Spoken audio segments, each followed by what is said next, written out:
जो भी विद्यार्थी दिल्ली पुलिस, सीएसएफ और डीआरडीओ की जो तैयारी कर रहे हैं, तो दोस्तों जो टाटा 407 है तो उससे संबंधित जो पार्ट्स हैं उनके बारे में भी आज हम जानेंगे, क्योंकि विद्यार्थियों का मेरे पास में फोन आ रहा था कि सर टाटा की गाड़ी के बारे में बताइए, तो बारीकी से सभी पार्ट्सों के बारे में आज हम जानेंगे। देखिए यहाँ से, यहाँ जो आपको डिवाइस दिखाई दे रही है ये वैक्यूम बूस्टर होता है, इसे ब्रेक बूस्टर के नाम से भी जाना जाता है और ये ब्रेक सर्वो के नाम से भी जाना जाता है। दोस्तों यहाँ देखिए, इसके नीचे की ओर जो आपको ये दिखाई दे रही है डिवाइस, इस कंपोनेंट को बोला जाता है मास्टर सिलेंडर। और यहाँ आपको जो दिखाई दे रहा है ये ब्रेक ऑयल कंटेनर या बॉक्स इसको आप बोल सकते हैं। डॉट 3, डॉट 4, डॉट 5 वर्तमान समय में यूज हो रहे हैं। ठीक है, एक्चुअल में काम कैसे करता है देखिए, इसमें क्या होता है कि आपका जो ये वैक्यूम बूस्टर है इसमें एक डायफ्राम होता है रबर का।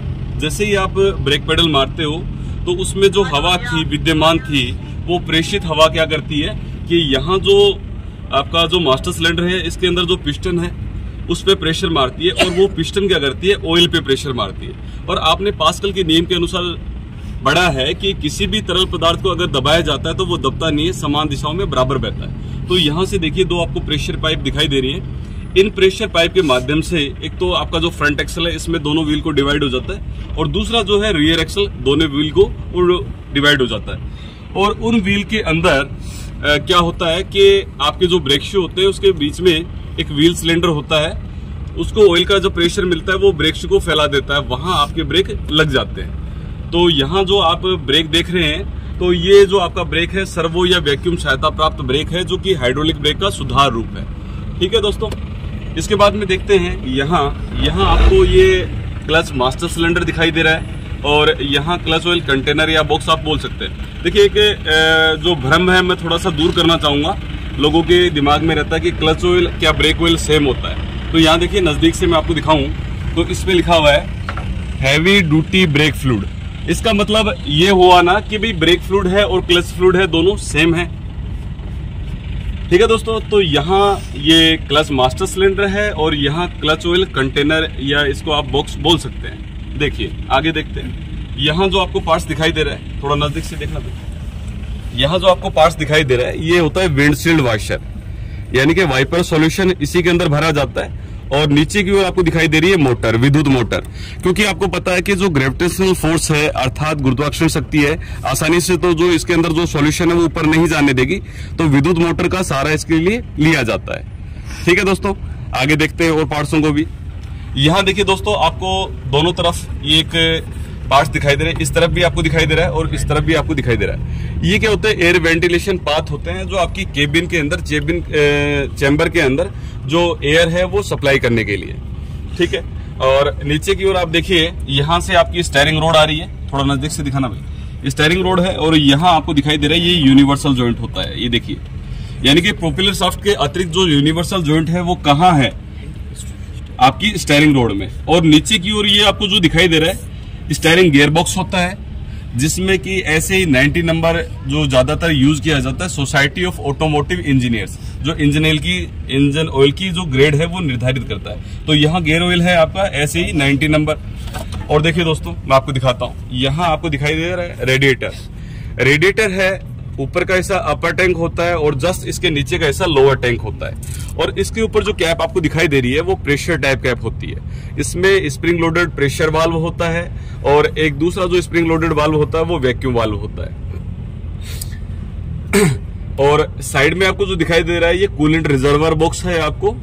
ठीक है, तो दोस्तों जो प्रोसेस है वो मैं आपको थोड़ा सा बताने की कोशिश करूंगा। देखिए ये जो रेडिएटर है, वैसे रेडिएटर 3 प्रकार के होते हैं संरचना के अनुसार। यहाँ जो आपको रेडिएटर दिखाई दे रहा है इसमें सीधी ट्यूब्स हैं, और जो फिन्स हैं वो जिगजैग टाइप में, यानी कि एक विद्युत धारा का जो सिंबल होता है इसी तरीके से होता है। तो ये ग्रिल टाइप आपका रेडिएटर है।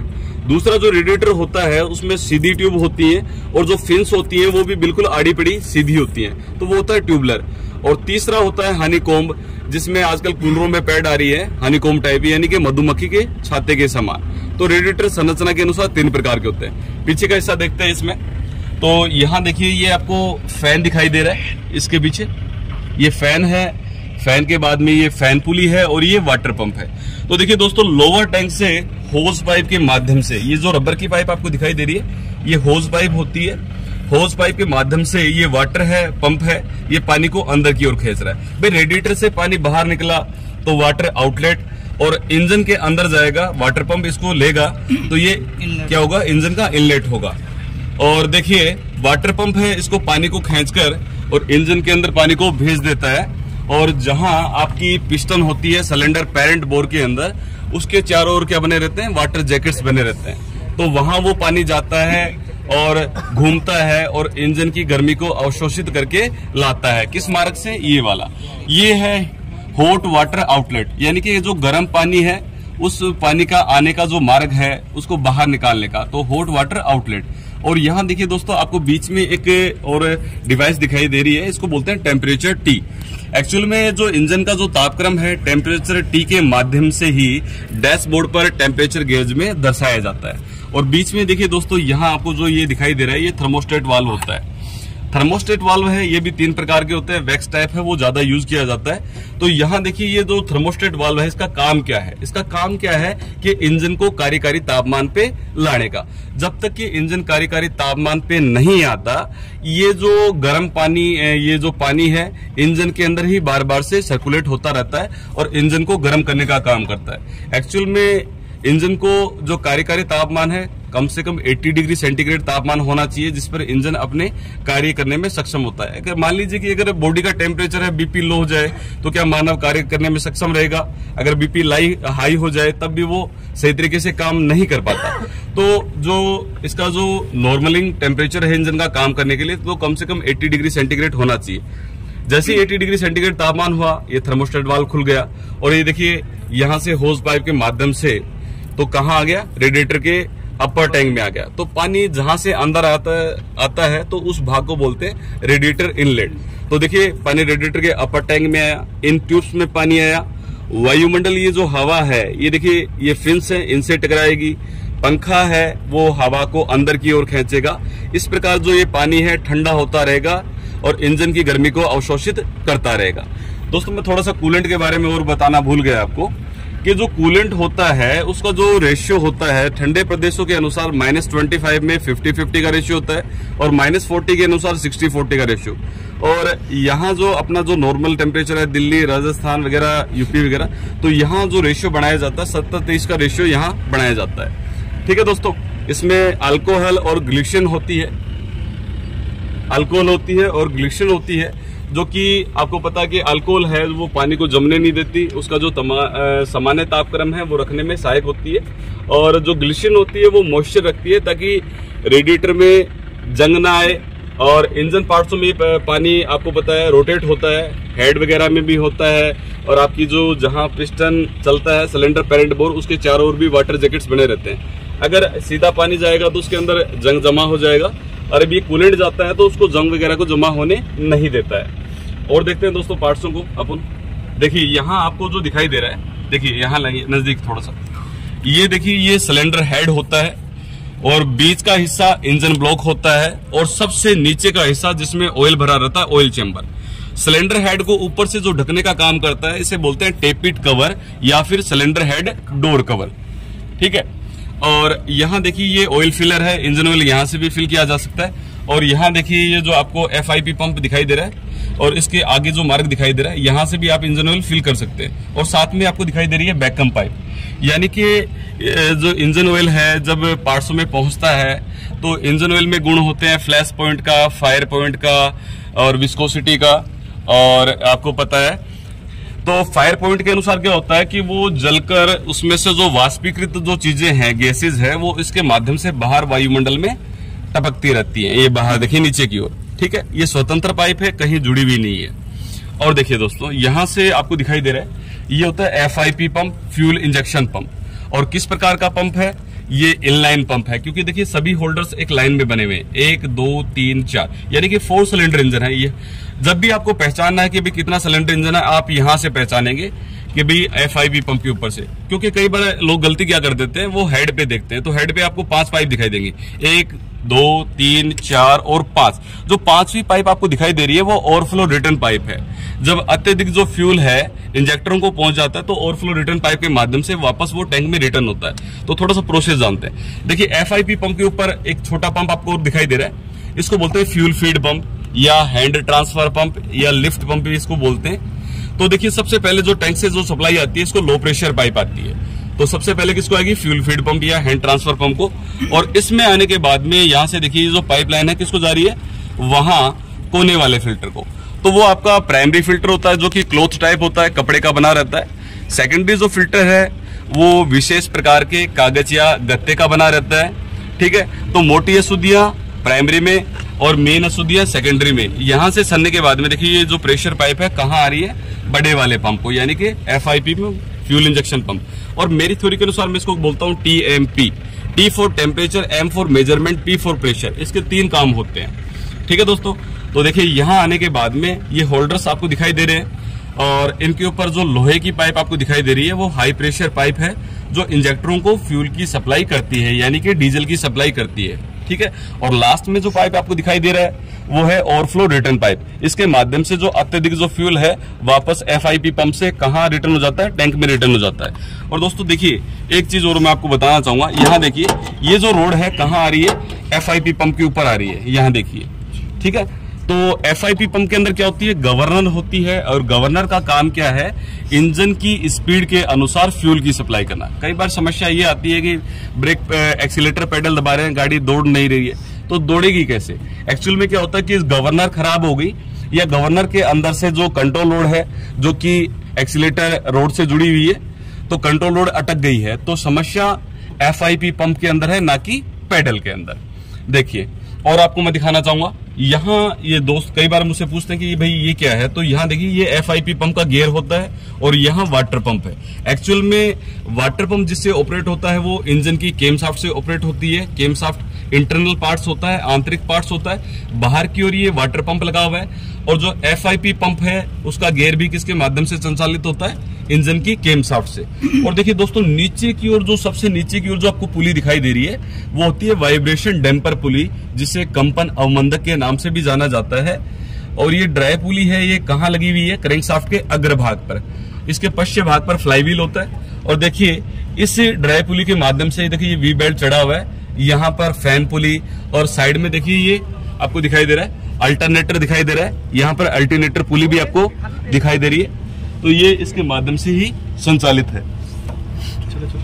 तो देखिए दोस्तों क्या होता है कि कई बार ये क्वेश्चन भी पूछ लेते हैं कि पुरानी गाड़ियों में डायनेमो यूज हुआ करता था, लेकिन वर्तमान समय में गाड़ियों में अल्टरनेटर क्यों यूज होता है। तो मैं आपको बताना चाहूंगा, डायनेमो एक तो साइज में बड़ा होता था, दूसरा उसमें तांबे की वाइंडिंग भी बहुत ज्यादा होती थी, फील्ड कोयल थी, आर्मेचर था, बहुत ज्यादा तांबा यूज होता था। और तीसरी बात ये थे कि वो अलग से उसके लिए जो वोल्टेज रेगुलेट करने के लिए, क्योंकि वो धारा बैकफ्लो मारने लग जाता था, तो अलग से कटआउट स्विच की व्यवस्था भी करनी होती थी। और सबसे जो चौथी बात थी, सबसे हल्की बात क्या थी डायनेमो की, यानी कि कम स्पीड पर जहां खड्डे या पथरीले इलाके होते बैटरी को प्रॉपर तरीके से चार्ज नहीं कर पाता था। लेकिन उसके स्थान पे आ गया अल्टरनेटर, साइज में छोटा होता है, तांबे की वाइंडिंग भी कम हो गई, तो कॉस्ट में भी कम हो गया, किसी प्रकार से अलग से कटआउट स्विच की व्यवस्था नहीं करनी पड़ती।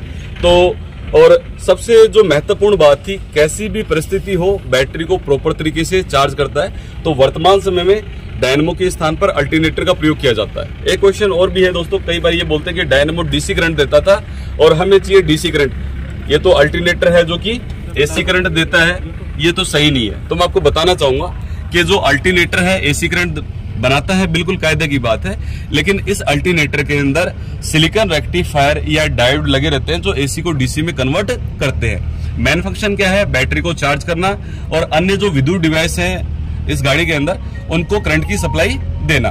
देखिए दोस्तों यहाँ आपको मैं और पार्ट्सों के बारे में भी आपको मैं दिखाना चाहूंगा। यहाँ देखिए आपको जो दिखाई दे रहा है डिवाइस, इसे बोलते हैं एयर क्लीनर, और इसके अंदर होता है फिल्टर एलिमेंट। कई लोग इसे एयर फिल्टर भी बोलते हैं, लेकिन मैं इसे एयर क्लीनर या वायु शोधक के नाम से इसे बोलता हूँ, क्योंकि फिल्टर एलिमेंट क्या होता है, इसके इंटरनल पार्ट्स होता है, अंदर का हिस्सा होता है। तो वायुमंडलीय हवा यहाँ से प्रवेश करती है और देखिए ये आपको दिखाई दे रही है इनटेक होज के माध्यम से या इनटेक वे या इनटेक मैनिफोल्ड के माध्यम से कहाँ जाएगी, इंजन के अंदर।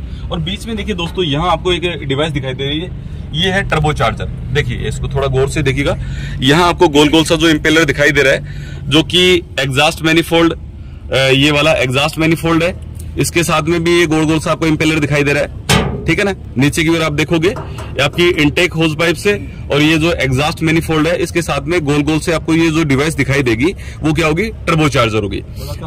एक्चुअल में क्या होता है कि जब एग्जॉस्ट गैसेस निकलती हैं तो इसके पीछे वाला जो इंपेलर होता है उसको वो धक्का मारती है। तो लगभग ये मान लीजिए एग्जॉस्ट गैसों का जो प्रेशर होता है 55 से 85 psi की समथिंग प्रेशर होता है या उससे ज्यादा भी बढ़ जाता है। तो उसके अंदर जो इंपेलर होता है वो गोल घूमता है। उसी शाफ्ट में होने के कारण जो इनटेक मैनिफोल्ड का जो आपको दिखाई दे रहा है ये वाला इंपेलर ये भी गोल घूमता है और ये विपरीत घूमता है। विपरीत घूमता है तो क्या होता है, शक पैदा होता है। तो ज्यादा से ज्यादा मात्रा में शुद्ध हवा खींचकर इंजन सिलेंडर को भेजता है, जिससे कि 30 से 40% जो एक्स्ट्रा ताकत है वो इंजन को प्रोवाइड कराता है। और ये जो टर्बो चार्जर है ऑपरेट किससे हो रहा है, एग्जॉस्ट गैसों से।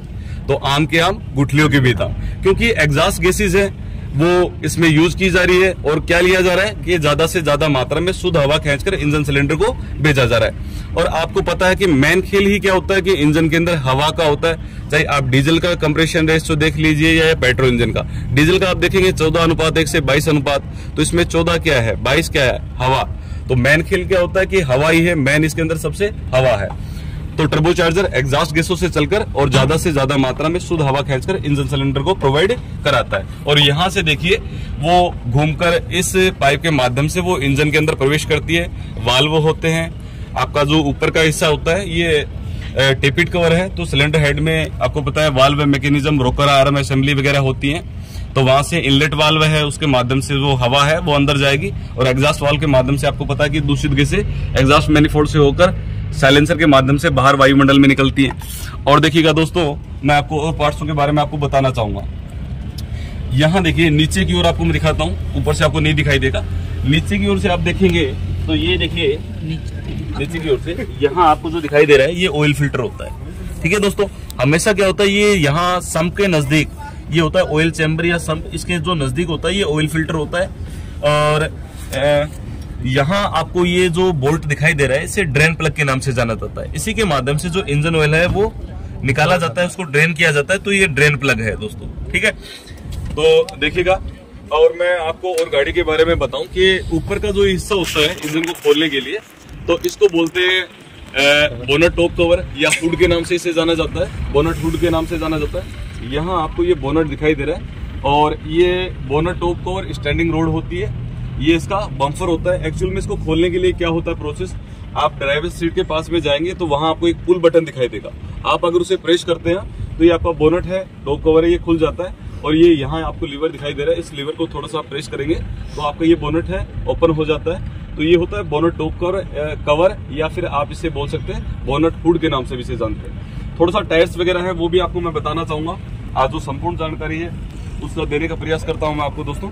तो यहाँ देखिए ये आपको टायर दिखाई दे रहा है। ऊपर का जो हिस्सा होता है इसे बोलते हैं शोल्डर से शोल्डर की ये जो चौड़ाई है, शोल्डर से शोल्डर। तो यहाँ जो दिया गया है दिखाइएगा भी 8.25। यहाँ के शोल्डर से शोल्डर जो चौड़ाई है वो कितनी है, 8.25 है। और यहाँ दिया गया डैश 16, यानी कि जो रिम की जो साइज है, यानी कि बीड से बीड जो साइज है वो कितना है, 16 इंच है। और देखिए दोस्तों 16 PR, यानी कि इसकी जो प्लाई रेटिंग है वो क्या है 16, क्योंकि जब ये टायर बनता है नायलॉन, रेयान, सूत की डोरिया, लोहे के गोल तार इत्यादि से मिलकर ये टायर बनता है। तो इसमें जो 16 प्लाई से इस टायर का निर्माण हुआ है। और दोस्तों यहाँ आप बुक के अनुसार देखेंगे तो आपको जो एयर प्रेशर है वो 70 से 80 PSI मिलेगा। और वर्तमान समय में 110 PSI की जो टायर है वो टाटा में यूज किए जा रहे हैं। और देखिए दोस्तों यहाँ आपको दिखाई देते हैं, ये जो आपको दिखाई दे रहा है ये होता है शॉक अब्जॉर्वर, ठीक है, यानी कि सस्पेंशन प्रणाली का बहुत ही अहम हिस्सा होता है दोस्तों। और इधर की ओर देखिएगा ये आपको लीफ स्प्रिंग दिखाई दे रही है।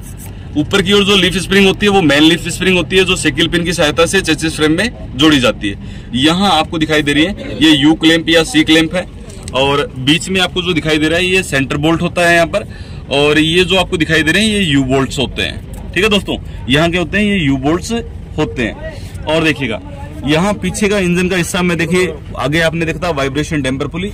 यहाँ जो होता है ये फ्लाईव्हील विद क्लच हाउसिंग होती है, इसके अंदर फ्लाईव्हील होता है और साथ में क्लच असेंबली होती है। और यहाँ देखेंगे आप तो आपको पीछे की ओर इंजन गियरबॉक्स दिखाई देगा।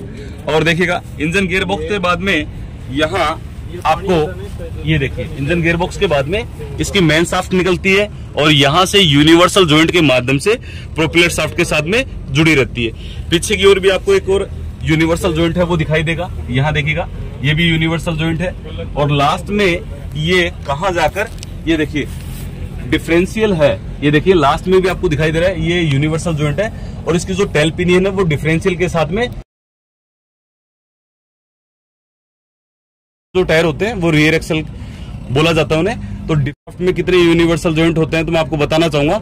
छोटी गाड़ियों के अंदर यूनिवर्सल जॉइंट 2 होते हैं और जो बड़ी गाड़ियां होती हैं उनमें 3 आपको यूनिवर्सल जॉइंट देखने को मिलेंगे। ठीक है दोस्तों, और देखिएगा ये जो फ्यूल टैंक के पास में जस्ट आपको ये फिल्टर दिखाई दे रहा है, इसको बोलते हैं वाटर सेपरेटर के नाम से जाना जाता है। क्योंकि फ्यूल है इसमें कितना भी शुद्धिकरण कर लो लेकिन वाष्पीकृत जो चीजें हैं वो बची जाती हैं। तो वाटर सेपरेटर के माध्यम से जो वाष्पित चीजें हैं वो इसमें अब्जॉर्ब हो जाती है और उसके माध्यम से उनको वाष्प को बाहर वायुमंडल में निकाल दिया जाता है। यहाँ देखिए आपका जो एग्जॉस्ट मैनिफोल्ड से ये साइलेंसर आ रहा है और ये आपको मफलर दिखाई दे रहा है। मफलर का काम क्या होता है कि इंजन से जो कर्कश आवाज होती है उसको स्मूथ करने का काम किसका होता है, मफलर का होता है। तो दोस्तों आज के वीडियो से आपको बहुत सी जानकारियां मिली होगी। तो आप मेरे जो YouTube चैनल है अनिल गुरु टेक क्लास, उसको लाइक कीजिए, फॉलो कीजिए। मैं प्रत्येक जो आपकी गाड़ियों के बारे में जो विशेष जानकारी है वो उन पे उपलब्ध कराता रहूँगा। जो भी बच्चे CISF और CRPF और DRDO और दिल्ली पुलिस की तैयारी कर रहे हैं तो इन वीडियो के माध्यम से उनको बहुत ही ज़्यादा हेल्प मिलेगी।